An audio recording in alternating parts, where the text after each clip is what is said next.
Assalamualaikum warahmatullahi wabarakatuh. Anak-anak semua tetap semangat dan jaga kesehatan kalian.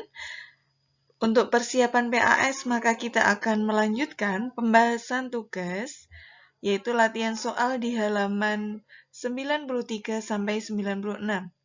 Untuk yang nomor yang akan dibahas adalah nomor 26 sampai 35, yaitu mengenai bab kalor dan suhu. Untuk pembahasan soal nomor 26, di sini di soal disediakan 3 jenis air, yaitu ada air hangat, ada air biasa, ada air es. Nah, anak-anak di gambar tersebut menunjukkan bahwa seorang siswa melakukan percobaan dengan memasukkan tangannya ke dalam 3 jenis air tersebut. Nah, kesimpulan apa yang akan diperoleh dari percobaan di samping? Nah, ketika dia menggunakan tangan anak-anak, dia mencoba menggunakan tangannya untuk merasakan bagaimana dari masing-masing suhu di jenis air tersebut. Nah, pada awal pembelajaran dulu di bab suhu, Bu Fitri sudah menjelaskan bahwa indera perasa, terutama kulit, itu tidak dapat mengukur suhu.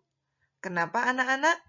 Ya, karena ketika menggunakan indera perasa atau kulit, maka kalian tidak akan bisa mengukur suhu. Hanya bisa merasakan bahwa benda ini hangat, benda ini dingin, ataupun pada suhu yang normal. Nah, coba dicek pilihan A, anak-anak. Indera perasa dapat mengukur suhu. Nah, dapat, ada kata dapat. Kalau mengukur itu kan berarti ada bilangannya, ada angkanya. Padahal dengan menggunakan tangan, kalian tidak bisa mengetahui, oh suhu air ini 20 derajat. Nah, itu kan tidak bisa. Berarti indera perasa tidak dapat mengukur suhu. Lanjut yang B, indera perasa tidak dapat mengukur suhu untuk benda yang sama. Ternyata tingkat panas yang dirasakan berbeda antara tangan kiri dan tangan kanan. Nah, di sini sudah benar, tidak dapat mengukur suhu. Nah, tetapi yang belakangnya anak-anak, di sini tulisannya apa? Untuk benda yang sama. Benda apapun itu, bila diukur menggunakan indera perasa, maka tidak dapat diukur anak-anak.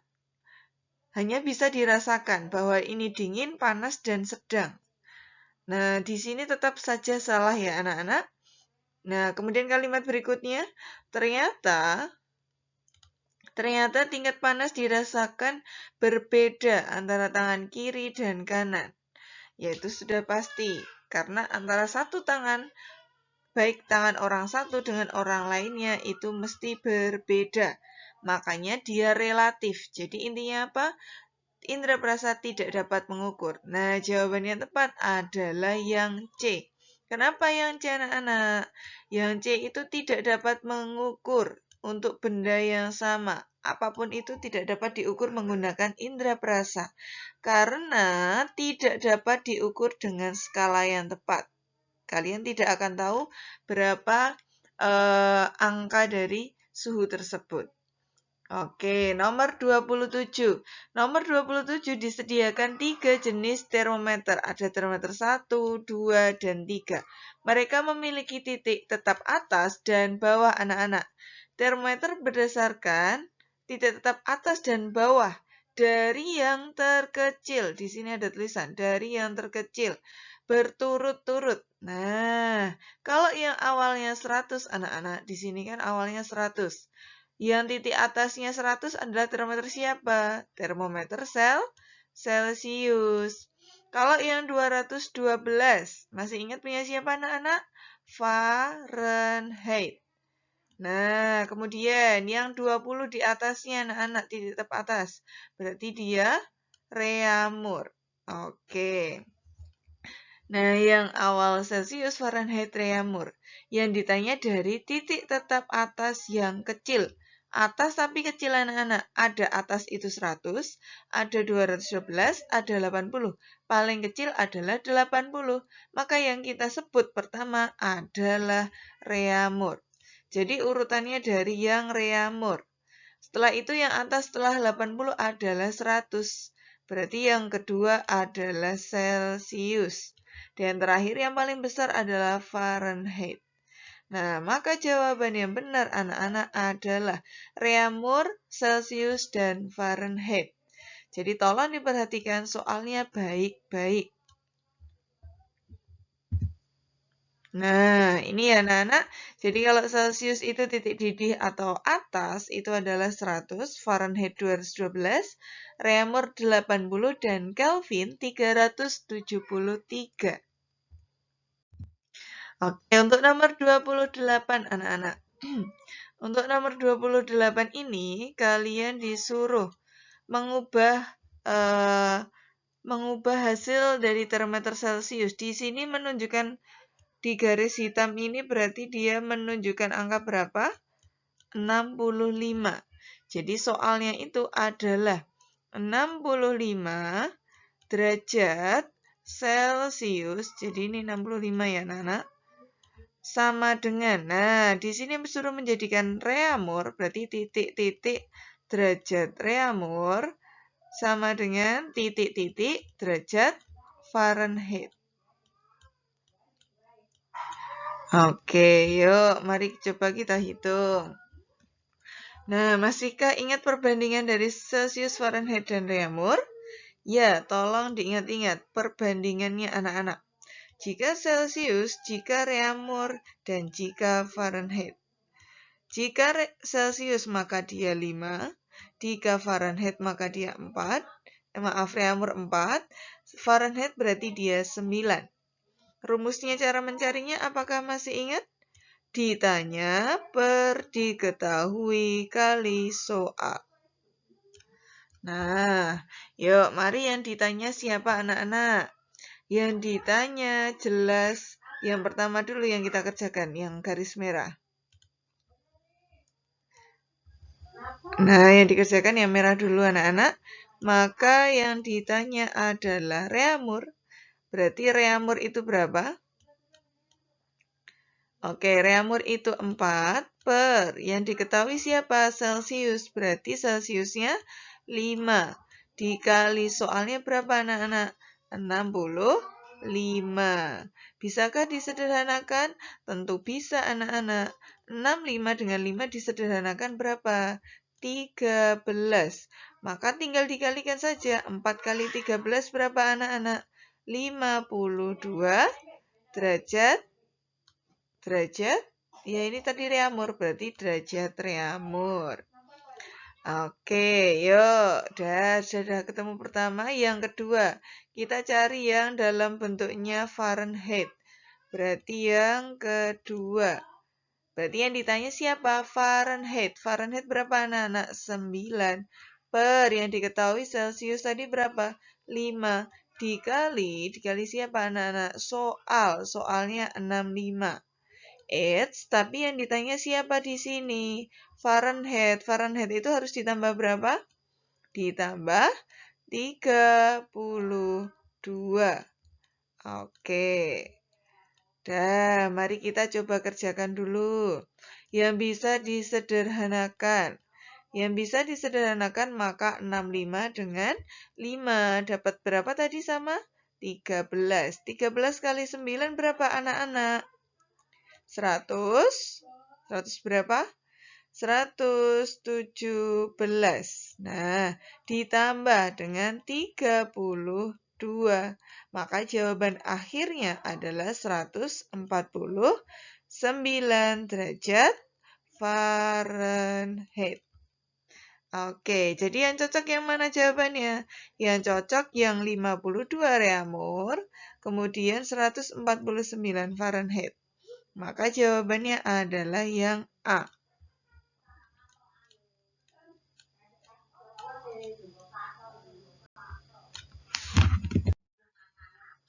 Kita lanjut yang berikutnya nomor 29 anak-anak.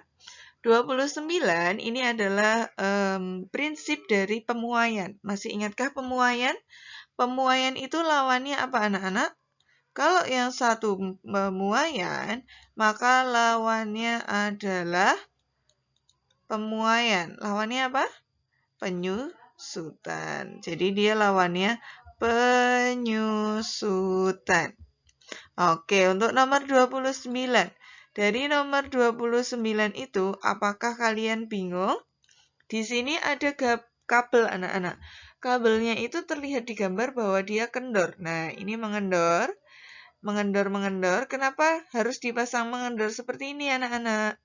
Tujuannya apa? Nah, itu soalnya. Agar kabel listrik A, jika memuai tidak putus. Nah, pertanyaannya, kalau memuai itu ukurannya tambah besar atau tambah mengecil? Nah, kalau pemuaian itu berarti ukurannya tambah besar. Tapi kalau menyusut berarti dia menyusut mengecil. Nah, kalau dia memuai, awalnya sudah kendor anak-anak. Kendor kemudian memuai tambah besar. Maka tidak nyambung jika jawabannya tidak putus. Justru nanti kendor, sudah dipasang kendor, kena panas atau memuai, tambah kendor. Nah, kan tidak mungkin kendor tambah kendor anak-anak. Maka jawaban A itu masih salah. Oke, yang B. Ketika dialiri arus listrik tidak terbakar.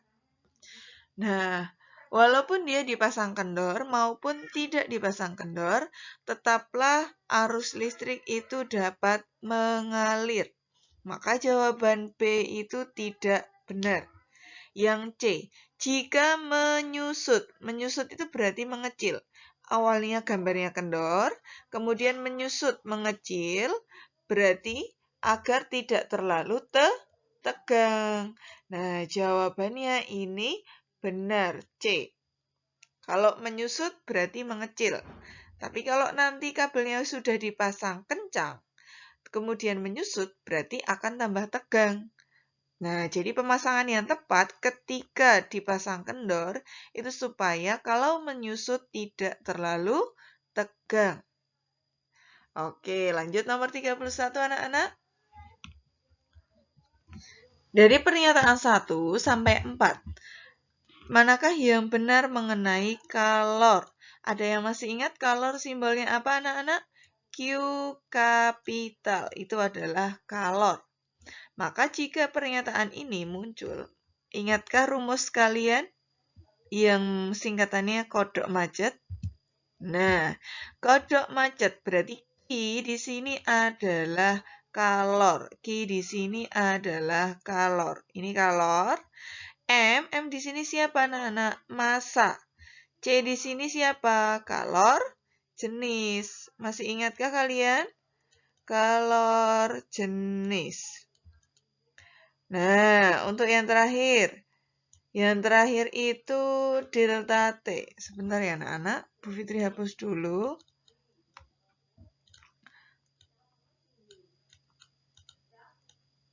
Oke. Dan yang terakhir adalah delta T. Delta T itu adalah perubahan suhu. Berarti ya intinya apa anak-anak? Suhu ya.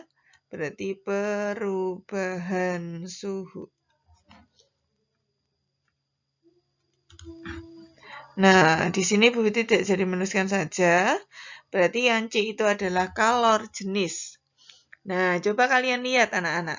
Di sini ini dia antara kalor MC dan delta T kodok macet, dia berada pada satu garis yang lurus. Kalau dia pada satu garis yang lurus, berarti membacanya gimana? Berbanding lurus. Berarti dia berbanding lurus. Oke, kalau nanti ada yang di bawah, berarti berbanding terbalik. Karena mereka berjejer-jejer, 4, berarti hubungan mereka adalah berbanding lurus. Maka kalau ditanya pernyataan 1, makin besar kenaikan suhu. Kenaikan suhu itu apa? Ya, kenaikan suhu di sini adalah delta T. segitiga. Sebentar, oke. Delta T. Nah, maka semakin besar kalornya. Nah, kalor itu Q. Apakah benar pernyataan 1? Benar. Coba kalian baca. Tadi sudah Bu Fitri bilang berbanding lurus. Lurus itu artinya kalau satu besar, membesar, yang satu juga besar. Yang satu mengecil, maka yang satunya juga mengecil. Jadi imbang. Kalau suhu di sini, delta T, itu semakin besar, maka kalornya juga semakin besar. Jadi pernyataan 1 itu benar. Coba yang kedua. 2, kalor itu Q, di sini Q. Untuk menaikkan suhu benda tidak bergantung pada jenis. Jenis tadi apa? Jenis itu adalah C, anak-anak. Apakah benar tidak bergantung pada jenis? Salah. Harusnya bergantung karena di rumusnya ada C. Nah, C di sini adalah kalor jenis. Maka jawaban yang 2 sudah pasti salah. Dan yang berikutnya, kalor yang diperlukan di sini berarti Q berbanding terbalik dengan kenaikan suhu. Kenaikan suhu adalah delta T. Apakah benar dia berbanding terbalik? Yang satu atas, yang satu bawah? Salah. Mereka lurus. Kalau lurus ya berarti berbanding lurus. Maka jawaban 3 itu salah. Jawaban yang 4. Bahan yang berbeda memiliki kalor jenis yang berbeda. Benar sekali. Jadi kalau es itu kan punya kalor jenisnya 2100.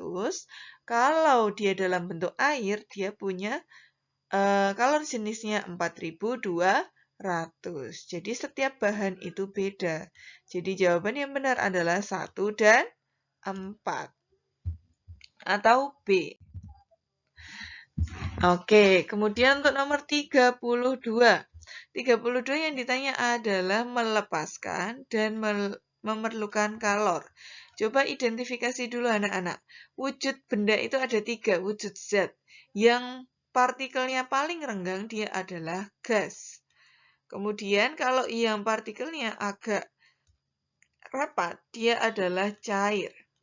Dan yang partikel paling rapat, dia adalah padat. Oke, coba kita analisis bersama. Kalau dari padat, contoh dari padat menuju gas.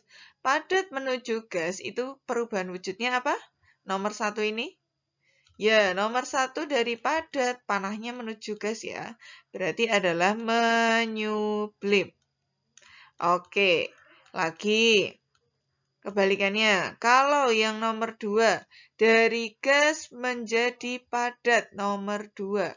Kalau nomor 2 itu, dia adalah padat menjadi, kebalik anak-anak, gas menjadi padat, nomor 2 ini. Maka dia adalah kebalikannya apa? Mengkristal. Oke, yuk kita lanjutkan yang samping-sampingnya. Nah, sebelum ke samping-sampingnya, ketika menyublim nomor 1 tadi, menyublim itu berarti kan dia contohnya adalah kapur barus anak-anak. Kapur barus yang lama-kelamaan menjadi uap. Apakah kapur barus itu membutuhkan yang namanya panas atau kalor? Perlu. Makanya di sini Bu Fitri menuliskannya warnanya dalam bentuk merah. Berarti dia perlu namanya kalor.